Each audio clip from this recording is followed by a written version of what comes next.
Good morning friends. तो हम लोग कंपनी अकाउंट्स में फाइनेंशियल स्टेटमेंट्स की चैप्टर को स्टडी कर रहे थे। एक ये प्रॉब्लम है जो इंस्टीट्यूट ने दी थी, इसको पढ़ते हैं और सॉल्व करेंगे। पढ़ते हैं।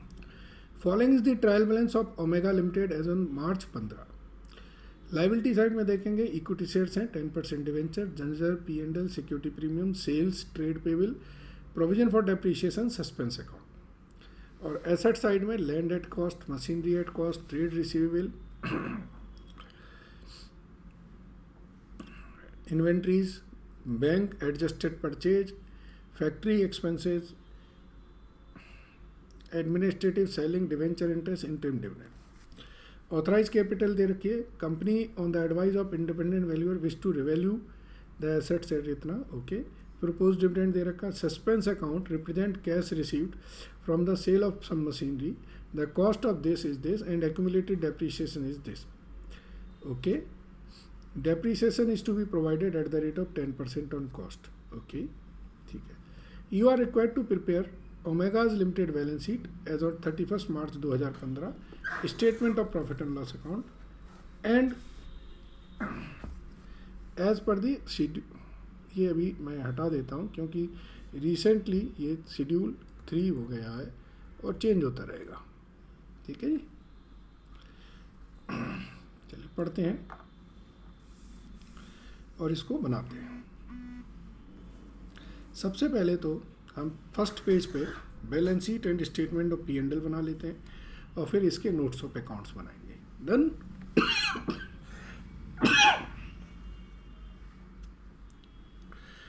यहाँ लिखेंगे हम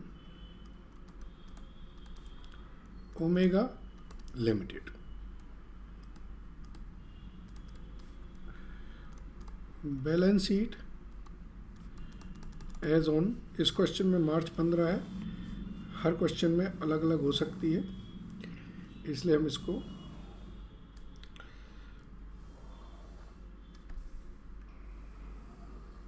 ठीक है जी। और इसके नीचे हमारा बन जाएगा स्टेटमेंट ऑफ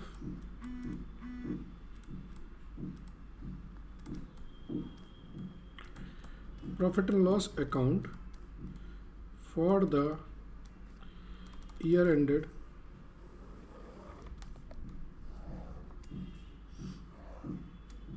ठीक है जी। चलिए, सो बैलेंस शीट में सबसे पहले जो फॉर्मेट्स हैं उसको पहले फॉर्मेट्स को फिल कर लीजिए, वैल्यूज़ हमारी हो जाती हैं, कोई ऐसी बात नहीं। फॉर्मेट में हम लिखते हैं ऊपर इक्विटी एंड लायबिलिटीज, ठीक है। तो number 1 share holders fund. Share holder fund में ए है हमारा शेयर कैपिटल, बी हमारा है reserve surplus, number 2 non current liabilities, और नंबर 3 आएगा आपका करेंट लायबिलिटीज, ठीक है। ये नोट 1, नोट 2 और देख लेंगे ज़रूरत पड़ेगी तो, ठीक है। एसेट्स में नंबर 1 होता है नॉन करेंट एसेट्स और नंबर 2 करेंट एसेट्स, ठीक है। इसके बाद स्टेटमेंट ऑफ P&L की बात करें तो स्टेटमेंट ऑफ P&L में सबसे ऊपर लिखते हैं हम लोग रेवेन्यू फ्रॉम ऑपरेशन, ठीक है जी। फिर अदर इनकम, तो ये हमारी आ जाएगी टोटल रेवेन्यू। इसके बाद एक्सपेंसेस आ जाते हैं। तो एक्सपेंसेस देखेंगे तो हमारा आ जाएगा profit and loss for the year. चलिए एक एक करके वैल्यूज़ को प्लेस करेंगे और उसके बाद इनके नोट्स में वैल्यूज़ को डालेंगे। नेक्स्ट पेज पे मैं इनके नोट्स बना रहा हूँ, इससे आपको थोड़ा सा और क्लियरिटी आ जाएगी। ठीक है जी। सो नोट्स के लिए नॉर्मली वैसे ऐसे पेज को नहीं काटेंगे हम लोग, बट चूंकि वीडियो क्लास है तो मैं इसको विजिबिलिटी फैक्टर के हिसाब से ज़्यादा नोट्स एक पेज पे देना चाहता हूँ। ठीक है। सबसे पहले नोट 1 आएगा शेयर कैपिटल का। ठीक है जी। नोट 1 होगा शेयर कैपिटल का। डिटेल जो दी है उसके बेसिस पर लिख लें। हमारी इक्विटी शेयर कैपिटल है 300 की, कंपनी ने दे रखी है 400 की। ठीक है। तो हम लिखेंगे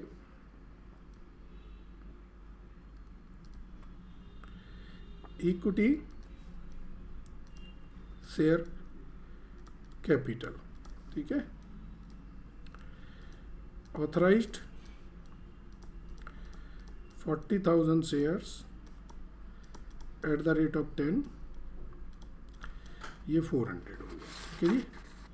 फिर होगा issued, subscribed and paid up 30,000 shares, 10 each 300। तो ये हमारा 300 की शेयर कैपिटल हो गई। सो नोट 1 में आप इसे 300 लिख सकते हैं। यहाँ लिखेंगे रुपीज़ इन 1000। ठीक है जी। यस। अब हम बात करते हैं नंबर 2 रिजर्व एंड सरप्लस की। Note number 2 reserve and surplus. Reserve and surplus में आपके पास देखिए जनरल रिजर्व है, P&L, सिक्योरिटी, प्रीमियम है। ये 3 लाइन आइटम्स आपके यहाँ आएंगे। तो हम लिखेंगे सिक्योरिटी प्रीमियम,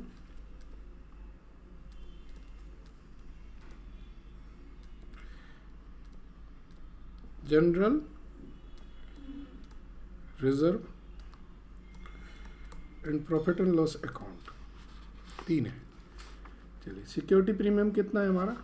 सिक्योरिटी प्रीमियम है हमारा 40। ठीक है। तो सिक्योरिटी प्रीमियम लिख दें 40 का। जनरल रिजर्व है 130 का, और अगर कुछ होगा तो वो हम लोग लिख लेंगे। ठीक है। चलिए अब आपको लायबिलिटी साइड में कुछ दिख रहा है, डिवेंचर्स। तो डिवेंचर्स ये कहाँ जाएंगे हमारे? डिवेंचर्स जाएंगे हमारे लॉन्ग टर्म बोरोइंग में। तो यहाँ पे लिखेंगे हम लॉन्ग टर्म बोरोइंग 10% डिवेंचर्स। आप इसका नोट्स भी बना सकते हैं, मैं थोड़ा सा सेफली नहीं बनाने के लिए लिख रहा हूँ। आप सिर्फ अभी ट्रायल बैलेंस कर रहे हैं।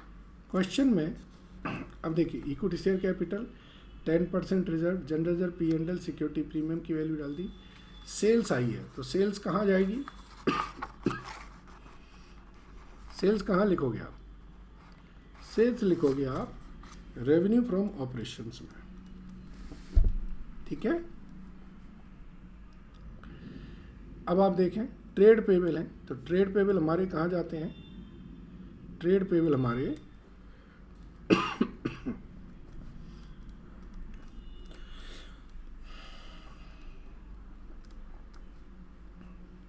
ट्रेड पेबल हमारे बैलेंस शीट में आ जाएंगे करंट लायबिलिटीज में 52। ठीक है।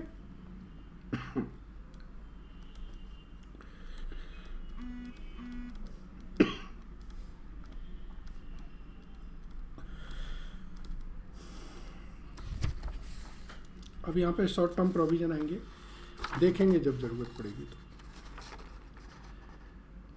प्रोविजन फॉर डेप्रिशिएशन, ये हमारा जब टेंजिबल एसेट्स बनाएंगे उसमें आ जाएगा।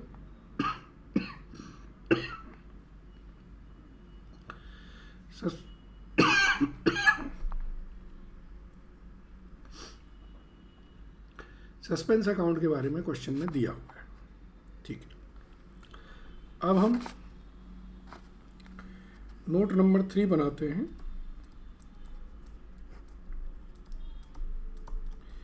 ये हो जाएगा हमारा शॉर्ट टर्म प्रोविजन का, जब आएंगे तो हम लिख लेंगे, ठीक है।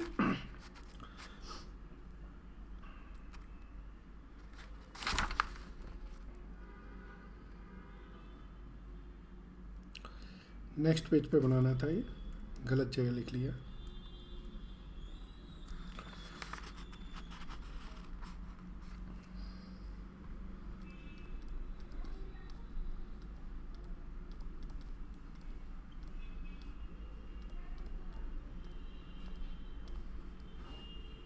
ठीक है जी। नोट नंबर 4 बनेगा हमारा टेंजिबल एसेट्स का।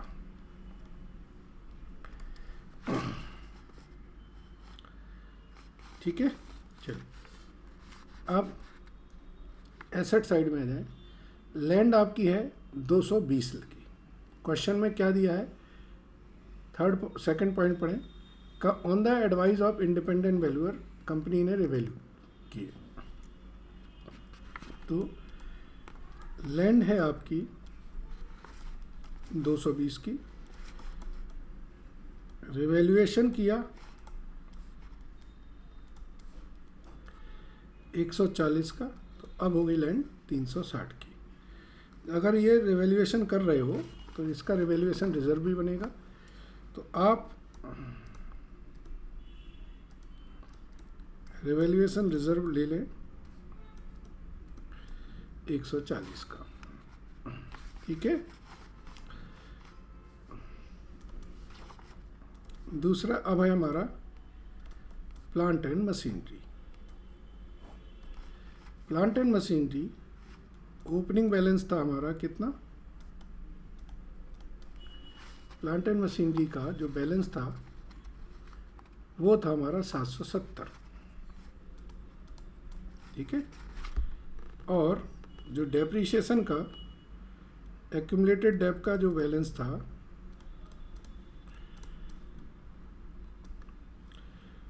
वो था 172, ठीक है।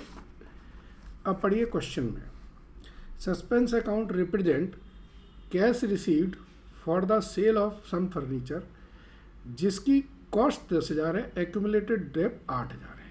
ओके, सो इसमें से सोल्ड कर दिया मैंने 10 का, तो अब ये बचा 760, और इसमें से जो सोल्ड किया है उस पर डेप लगा था 8 का, तो ये बचा 164, ठीक है।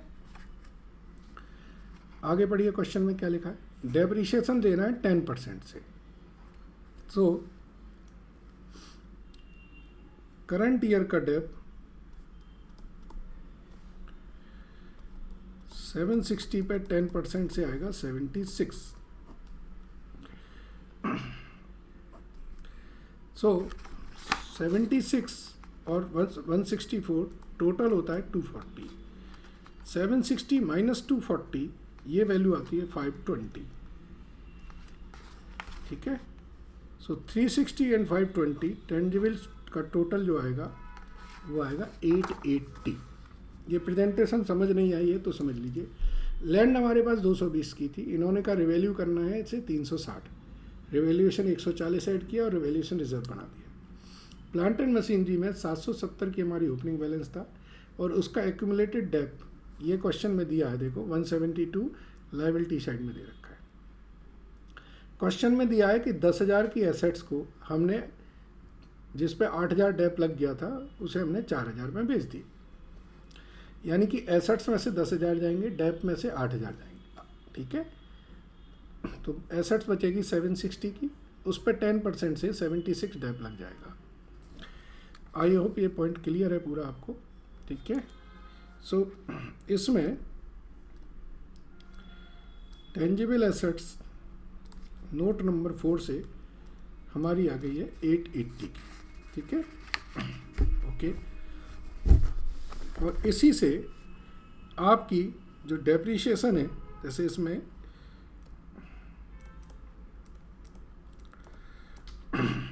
वो हो गया हमारा 76। चलिए अब नोट में ही मैं एक वर्किंग नोट और बना रहा हूँ इसी के साथ में।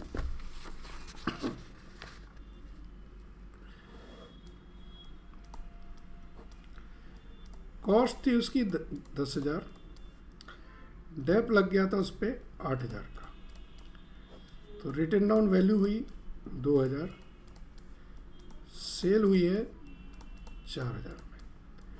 इसका मतलब है 2,000 उस पर क्या है, प्रॉफिट ऑन सेल। तो ये जो 2,000 का प्रॉफिट ऑन सेल है ये कहाँ जाएगा, ये हमारा अदर इनकम में आएगा।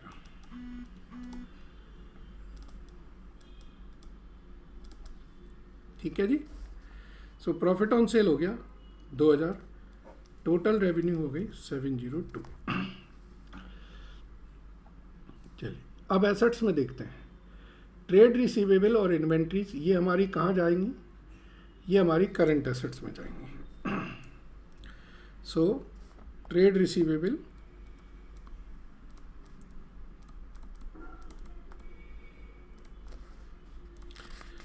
Inventories, cash and bank balance.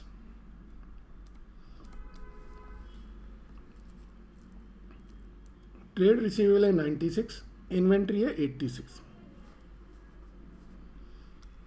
96, 86, 20।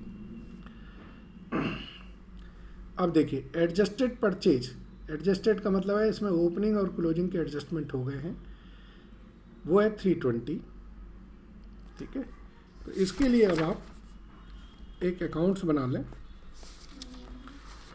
Adjusted purchase हमारी आ जाएगी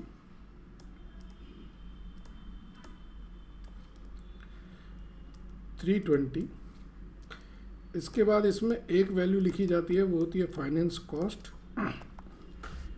और डेप्रीशिएशन, और इसके बाद सारे फिर हमारे अदर एक्सपेंसेस में आ जाते हैं। तो अदर एक्सपेंसेस का अब आप एक नोट बना लें, वो आपका 6 नंबर नोट आ जाएगा। नेक्स्ट पेज पे बन जाएगा।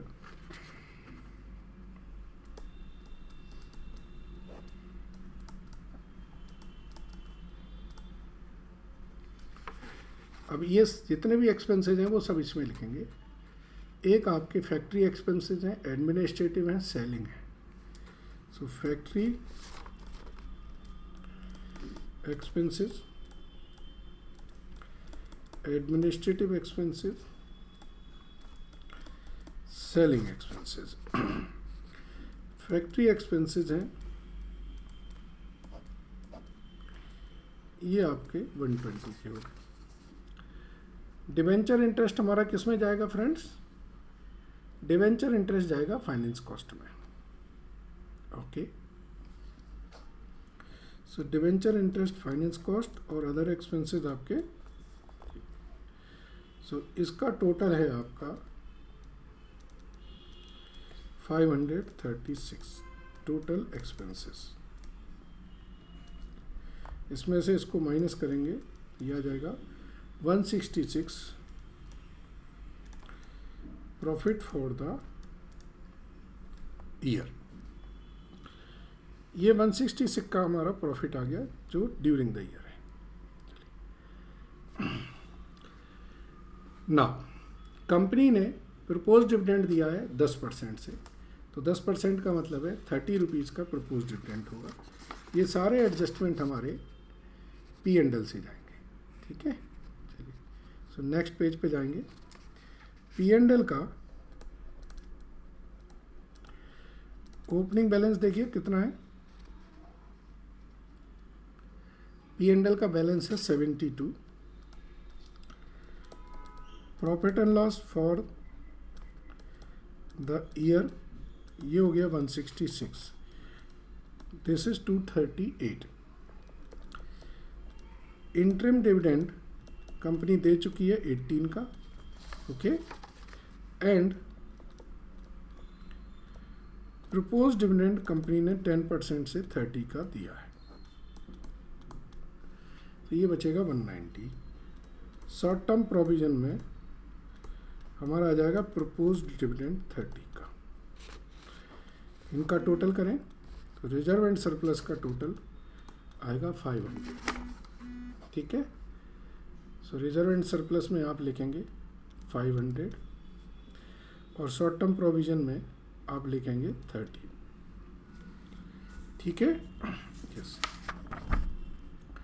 तो इसका आप जरा टोटल करें, ये आएगा 1082 और इसका भी टोटल आएगा 1082, ठीक है। कोई चीज़ छूट रही है तो बताइए। 1082 आपने कुछ नहीं किया, आपने line item wise balance sheet में रिलेवेंट जगह इसे प्लेस कर दिया और जो इन्फॉर्मेशन जो दी हुई थी उसको यूज़ करके उसके इम्पैक्ट आपने बैलेंस शीट में दे दिए। इतना ही करना होता है फाइनल अकाउंट्स में, ठीक है। सो आई होप ये क्वेश्चन आपको क्लियर है। अगर कोई कन्फ्यूजन है तो इसे दोबारा कर लीजिएगा। Thank you.